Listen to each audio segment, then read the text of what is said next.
Ya, ya, ya, ya, ya. Upiktimu ka utigal lang mga kangatara. Ukilito kangatang ng ayo kama kangatadjang ilanga. Ya, ya, ya, ya, ya. Ya, ya, ya, ya, ya. Hello again, it's Chris Thomas. This is the next in my series of safe locations for the USA. I will be doing Canada next, and after that I'll be looking at the UK. And but tonight we're going to look at Alaska. Then we're going over to Kansas. Then we're looking at Oklahoma, and then we're going to finish up with Texas.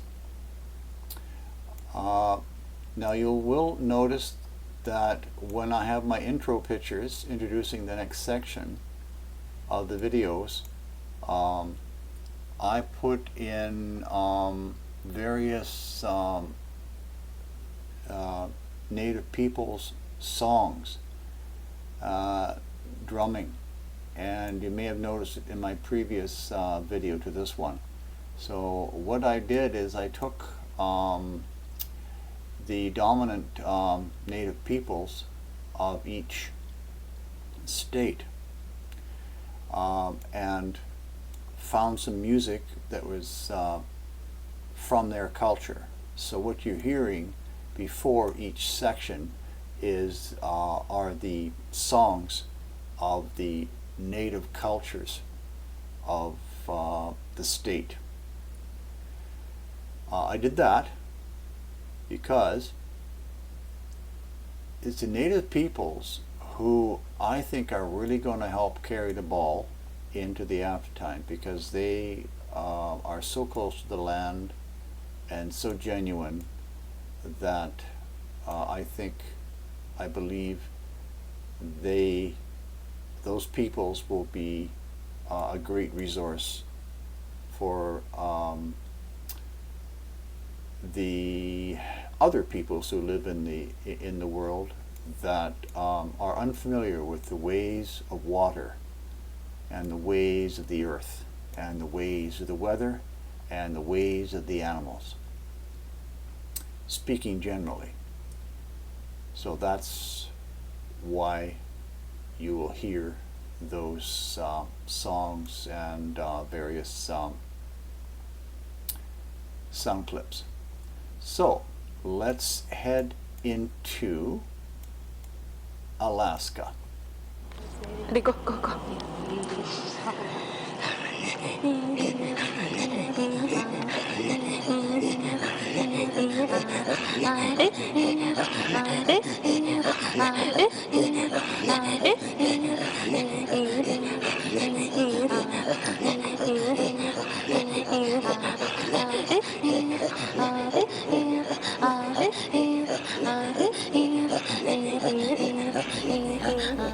Okay, let's look at Alaska. Alaska is going to be really excellent for the aftertime, but there's a few things that, a few big things about Alaska that people will have to be very careful with. So it's going to lose elevation in the top the northernmost section here. Let's go back to leave that there. It's going to lose elevation through here because of the pole melt will advance on there. We can see that here. So you're going to lose. But the cool thing about Alaska is not only will it be a very, very warm, so make it terrific for growing, it will be it's very close to the sea. So it's going to be excellent fishing. So you have all the food you can want from the sea, It's going to be great for travel. You'll be able to travel to just bop across here to Russia. So there's lots of trade opportunities there. It's terrific. But so let's look at the problems that Alaska has. This is a list of all the dams and reservoirs in Alaska. I was dumbfounded when I saw this many dams and reservoirs in Alaska. It's 245. I counted them. It's amazing. So I think what's happening is that the U.S. government is building all these dams up here so to supply power for the rest of the U.S. For the West Coast. It must be major power lines coming down.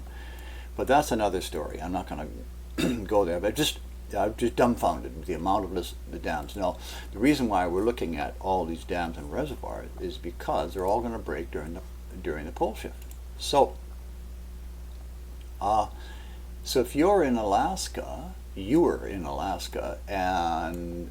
you don't want to be downstream from a dam because they're all going to break. So there's going to be massive flooding during the pole shift and after. But fortunately, there's a lot of high land to go to for the after time. And so that's one drawback that you have to be very careful about. Of course, the other big drawback are all the volcanoes in Alaska. Now, just bear with me for a minute. Now, the equator runs through here like that.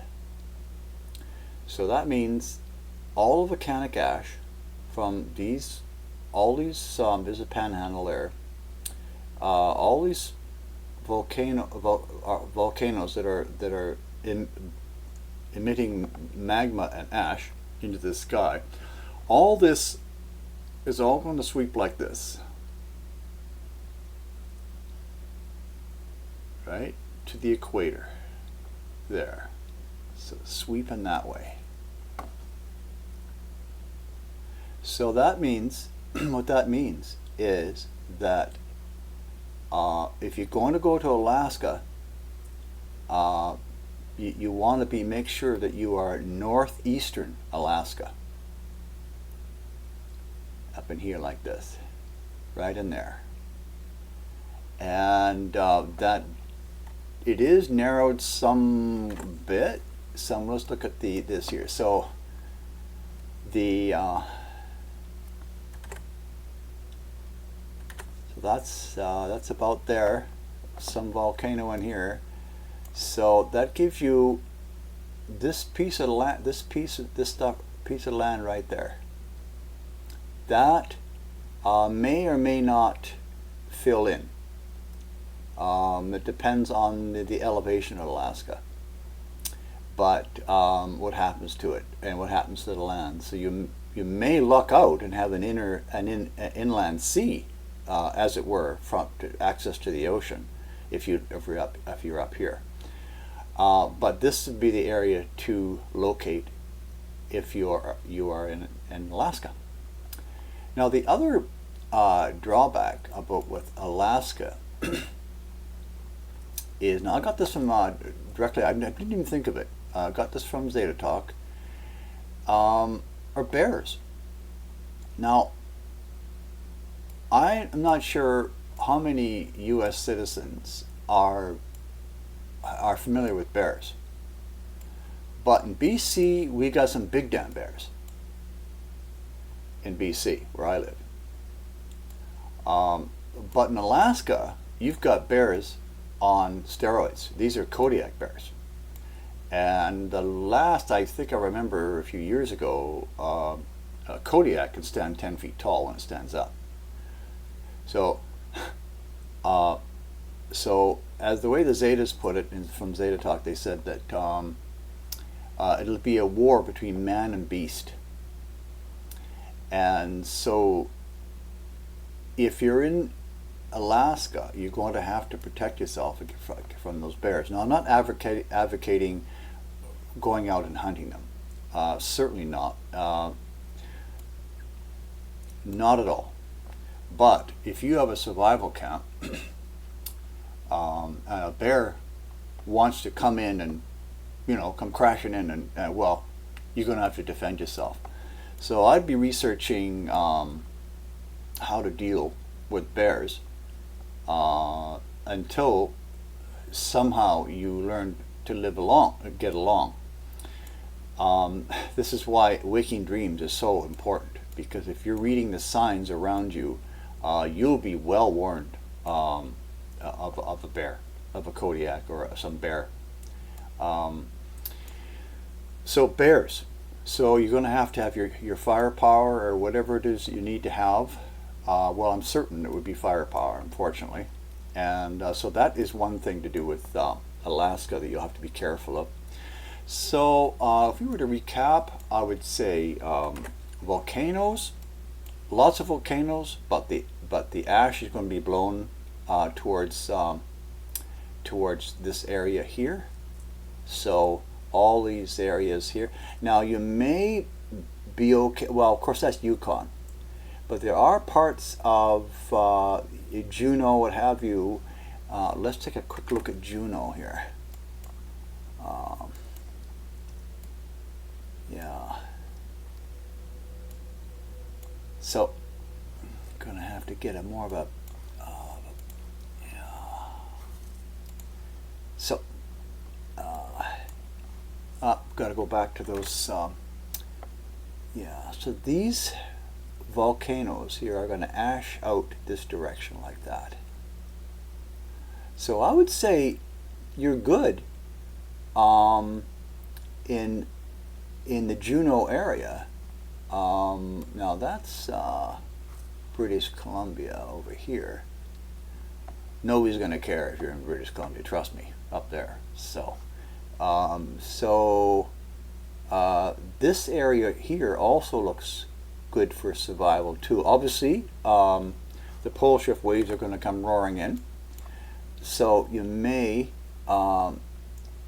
do well up in these hills, away from the sea, and then migrate back. Let's look at the melt, the pole melt for that area. They're pretty high. Those fjords are pretty high, so you don't lose too much land in there. So I'm sure there'll be lots of locations, except of course you have to be careful with falling rock and the whole thing, right? Landslides during the pole shift. That area looks cool in here. But again, to recap, we're definitely going to have lots of fresh water. You have high stable land. You're going to have a hot climate, good for growing. You can escape the volcanic ash by being in this area here like that. And bears will be an issue. I'm getting a feeling that it'll be a big issue, so a person should really be very aware and do lots of research on bears before you consider moving there. Certainly talk to Alaskans. Don't forget, this is an important factor, is that the shrinking landmass due to the pole melt is also going to drive the bears inland too. So the bears are going to move with you. So bears will be something to contend with. So that's Alaska.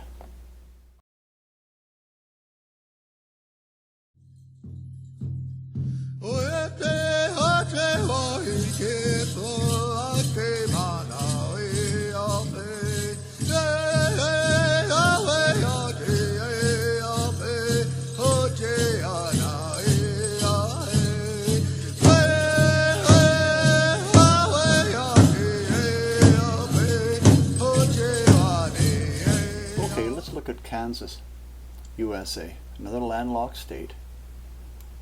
So let's do the physical features first. It's high in the west, low in the east, like Nebraska, South Dakota, and North Dakota. It's got rivers, of course, that are running east to west. Kansas has about 30 dams and reservoirs, so which will all break, as I keep saying, during the pole shift. So you'll have a lot of water flooding any flat areas and flowing from west to east.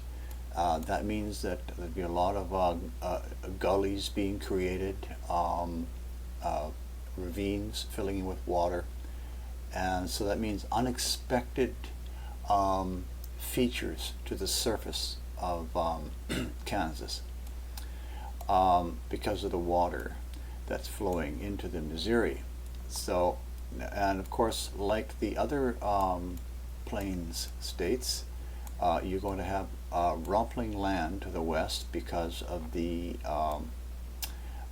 this whole mass of rock is pushing towards Kansas. So you'll have rumpling land. And what that will look like is if you were watching the land during the pole shift and you were standing somewhere, and what could happen is that a new rock bluff could just pop up in the soil and stick up into the air, just bing, just like that. So that's the kind of pressures that's being put on the land of western Kansas. The way zeta-talk puts it is that this land is untested, and it's essentially the states in the plains to the west of the Missouri are young in the west and old in the east. So you do have some old rock buried down here in south eastern Kansas, but we'll get to that in a minute. So you've got those features to Kansas. Now let's talk about radiation. You've got 2 power stations in Nebraska on the Missouri. So when they break, radiation is coming from the north into Kansas City. Kansas City, I noticed that the Missouri River makes a turn at Kansas City and goes eastward. So that means that Kansas City is kind of a bowl. Now, there's another nuclear station in Kansas, and that is it has one, and it's the Wolf Creek Nuclear Power Station. So when that breaks, obviously, unfortunately, this lake is going to become will be contaminated, and very likely this reservoir. Well, that reservoir is going to break anyways, so that's just going to drain down there, and it's just going to drive all that the leaking radiation from. Now I'm going to have to do a quick, if I remember correctly, yeah, we got 1040, yeah, 1010, yeah. So the land is going, is sloping to the south. That means the radiation will be flowing along this Neosho River. So that means this whole area here, this valley that the Neosho River is in, is going to be contaminated with radiation. So this area here, and all this Neosho, and that eventually runs, so there's that whole valley running towards the extreme south eastern corner of Nebraska, 748, 843, so it's climbing, yeah, 886, yep. So it's all going to wash this likely this radiation from this Wolf Creek. It's called Wolf Creek, all washing down this area here. So this area here in southeastern Kansas is going to be contaminated. So now we also have the contamination coming from the north here along the Missouri to Kansas City. So Kansas City, extreme east in Kansas is going to have a lot of radiation in it. Don't forget, you can compensate for radiation by having by using potassium iodide.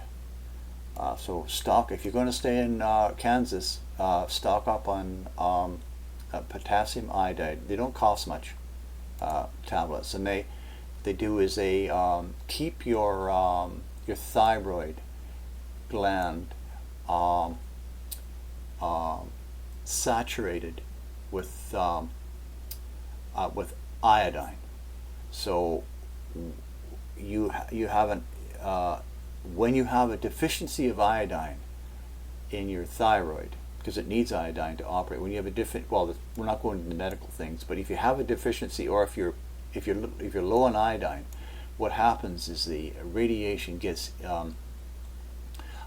can replace radiative iodine, can then be drawn into your thyroid, and then you get sick and die. So if you keep your thyroid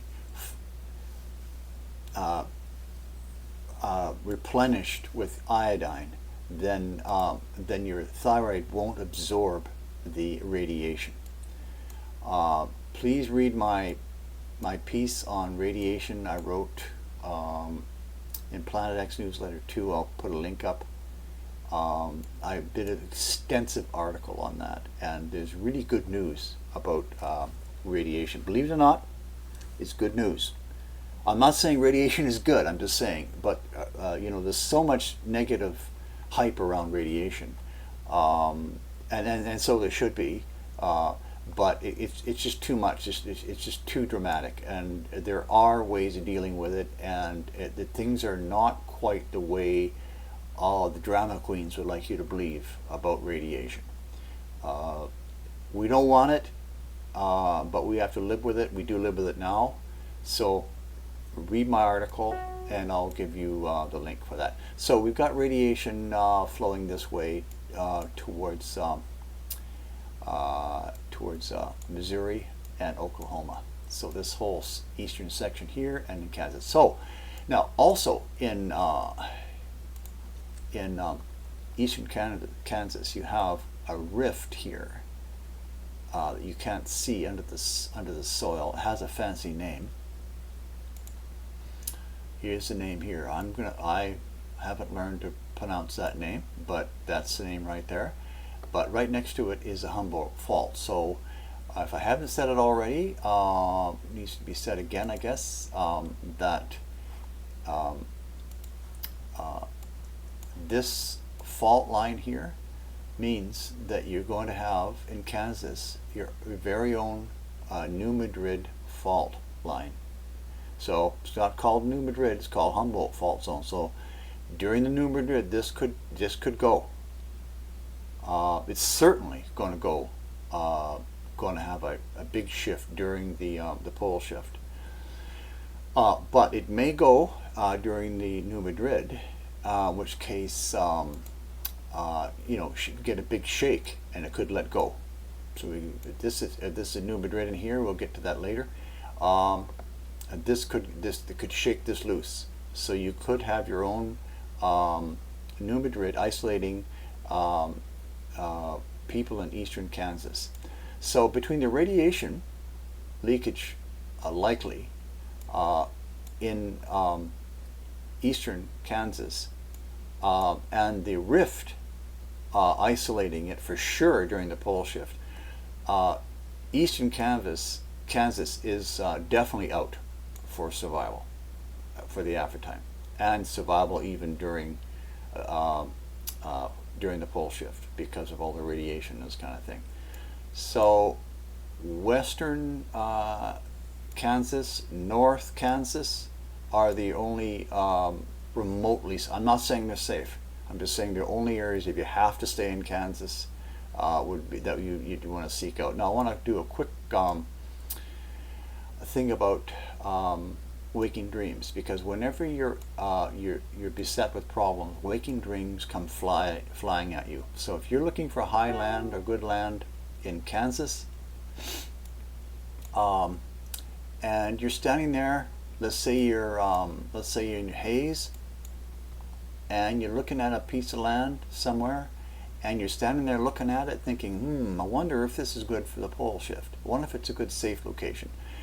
And you want to watch very carefully for the activities of birds and animals happening around you. So they will be your pointers as to what is, if that's good. Make sure you have your ears turned on whenever you're considering a location for your pole shift. You may go out, spend a few weeks driving around looking for an area to move to in Kansas, western Kansas, central Kansas, and you may spend 2 weeks looking for land, and then you'll be following some truck, and there will be an ad on the back of the truck, and it'll say explore British Columbia. That's a common phrase up here. Or explore Oregon, or something like that. Then that's a waking dream telling you to move to Oregon. So Kansas, in conclusion, is really beset with a lot of problems, as I've outlined, and so I have to give it a thumbs down. I'm sorry for people in Kansas. Oh, I will mention one last thing, a very important feature actually, and that is to do with the migration issue. All these people that live in this area here, especially in this area, Arkansas and Mississippi, Texas, and Illinois, Missouri. This is the pole melt here, the dark blue. So you're going to have a new inland sea, as I mentioned earlier.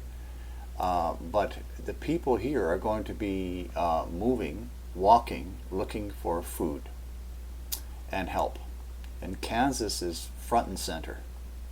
So again, it's extreme western Kansas, if at all, but you're going to have to be prepared to deal with people, migrants moving, looking for food, for help, for assistance, and it's going to be a very difficult situation for anyone who wants to stay in Kansas. It would be lovely if somebody had sets up some way of helping people, some special compound with perhaps food and anything that could help people out along their way. And the other thing that is quite funny actually that the zeta-talk mentions is that if you are in Kansas and Niafa time, is to don't look rich. So to walk around in rags and look just as befuddled as everyone else, and to hide your food. They say hide them in ravines, bury them, build up berms, and let the grass grow on it.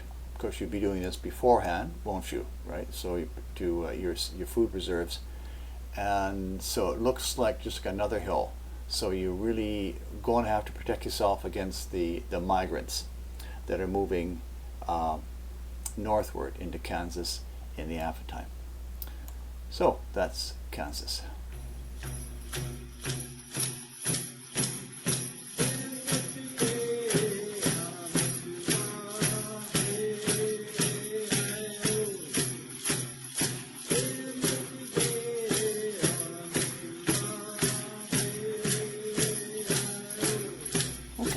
So let's take a look at Oklahoma, USA. A complex state, no doubt. It is high in the west with the plains, and low on the east. So we're looking at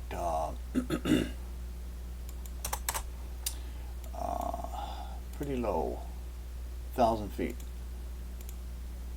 472 feet. So about 500 feet in the southeast corner. Lots of rivers here. We've got the Arkansas River, and we've got the this Red River at the southern border with Texas. And you got lots of lakes.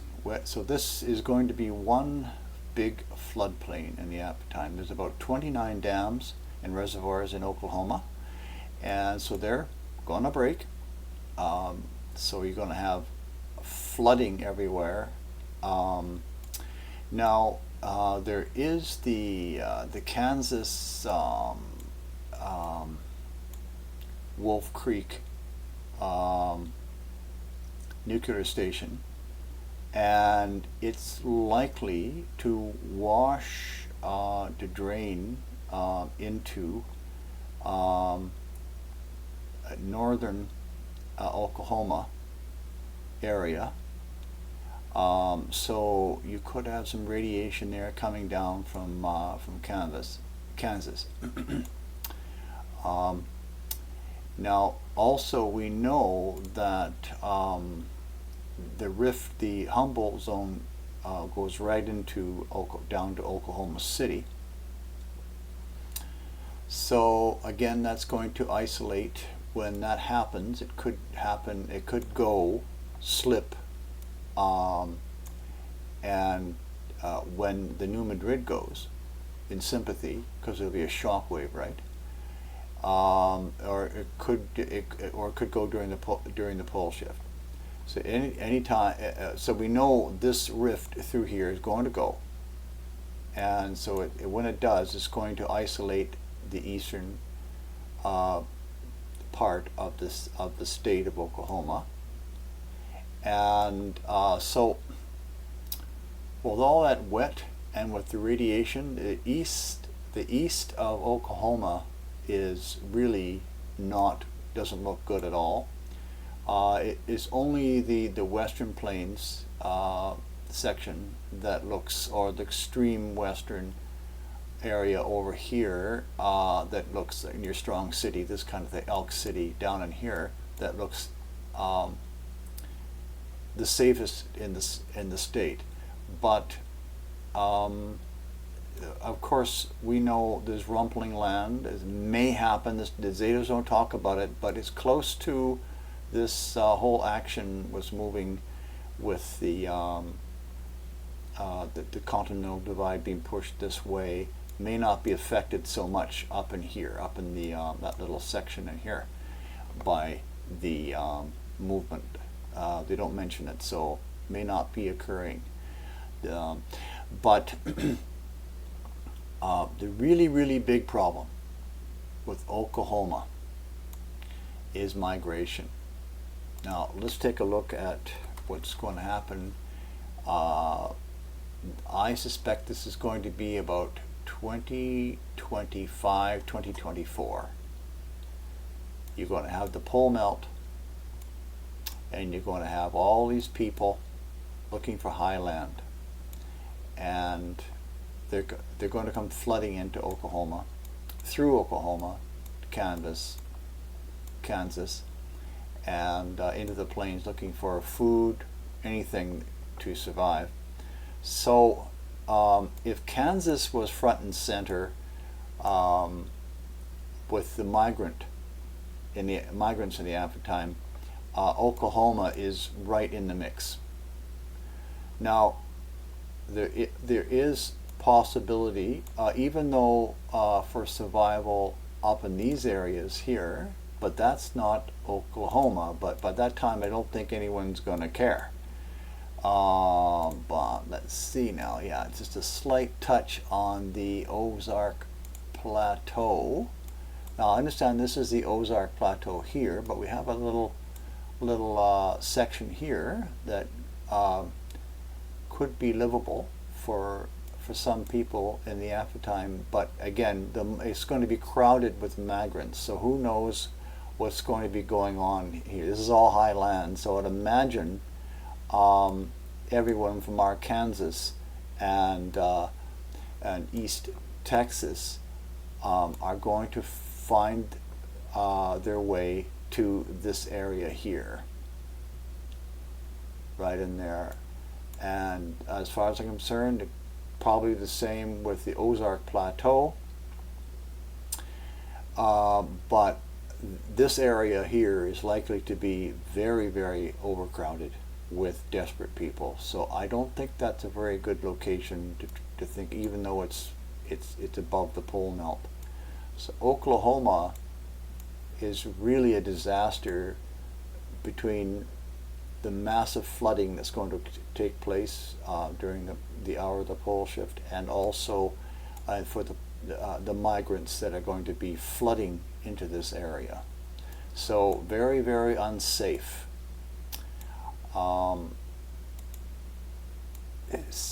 And the bit of radiation possibly leaking down from Kansas in north central Oklahoma.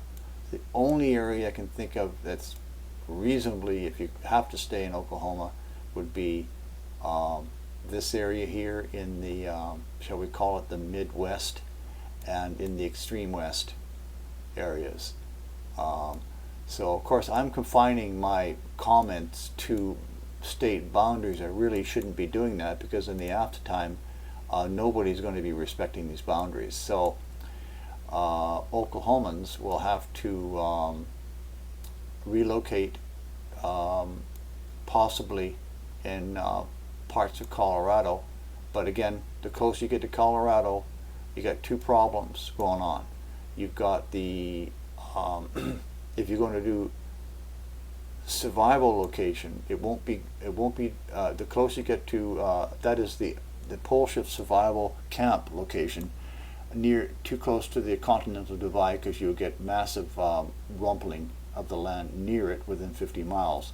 So possibly south eastern Colorado. Now the other problem with Oklahomans moving into Colorado, eastern Colorado, of course, is the wasp's nest of the U.S. government and the military. And it's been said that, as zeta-talk mentions, it says that the U.S. military in the aftertime won't be the U.S. military that we know. They'll become dragoons. So they become strong. They become strong arms of those trying to establish control of the U.S. Again. So they're going to be dragoons. So they're absolutely need to be avoided. So there again, so Oklahoma is another disaster state for both survival in the aftertime and for long-term aftertime living. So Oklahoma really is, it gets a thumbs down. And that's, yeah, it's if we thought Nebraska was tough and Kansas it was tough, Oklahoma is worse. That's Oklahoma. And my Comanche name is Waking Up to Medicine.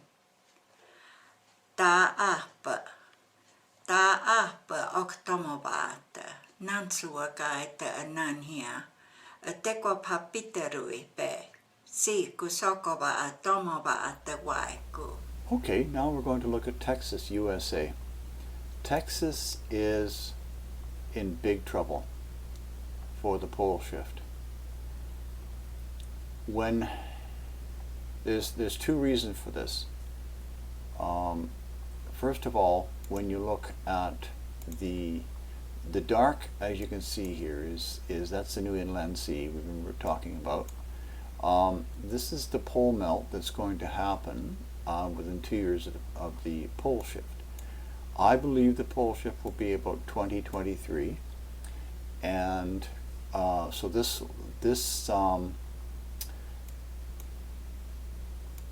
represents Texas at about 2025.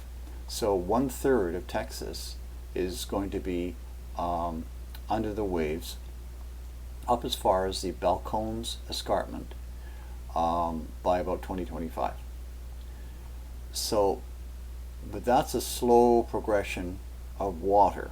I think I calculated at one time at about a little less than a foot a day after the pole shift.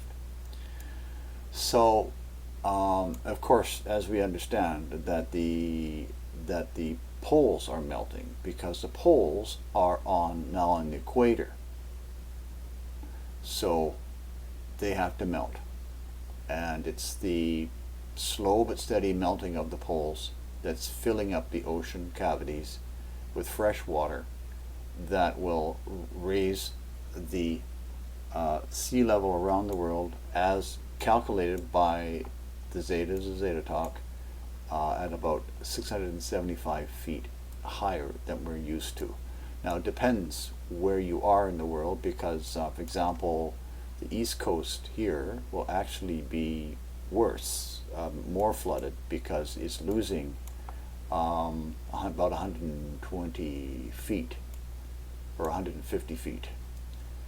But here we are in Texas now. But so the other side of the coin for Texas is the problem with the moving of the hour of the shift.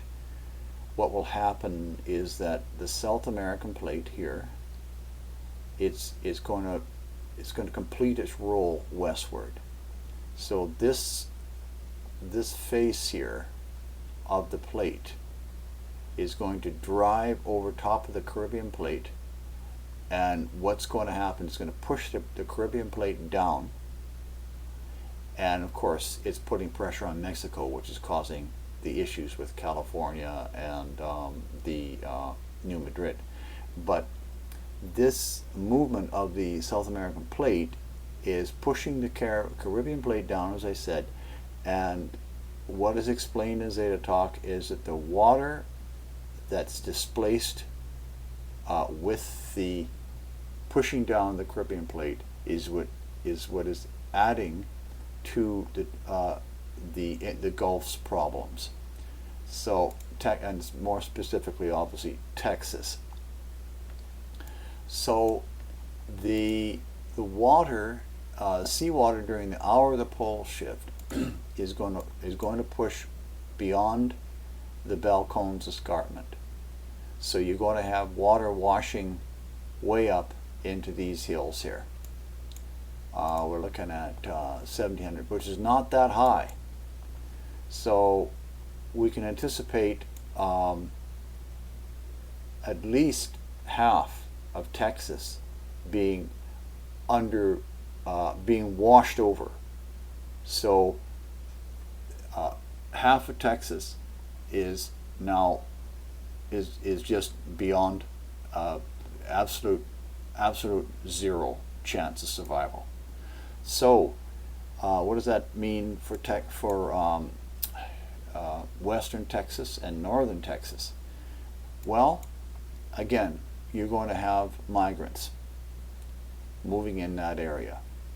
So it really just precludes any thought of any kind of survival for this area if you want a stable community that's not going to be overrun by migrants making demands. So unless one is willing to move into these areas of New Mexico, which we've discussed before is desert, if you have the wherewithal to deal with the desert, the food, the equipment, the security, the manpower, one could survive in New Mexico, these areas here, and perhaps in the hills here. It's very, very high there, amazingly high actually. So out in these areas here,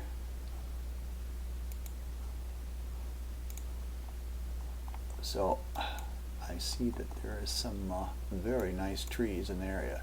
So it could be possible to weather out, in fact, to set up your survival camp in these hills here, and then after things settle, move back to where the new coast will be. So yeah, it is definitely very possible to do that if you have the wherewithal. And so these areas in New Mexico would be, these hilly areas with trees would be a great, especially the Lincoln National Forest. And it's very dry, but as I said, it's only if you have the wherewithal and you know what you're doing. But obviously for the average family, Texas is a lost cause. Okay, let's conclude this series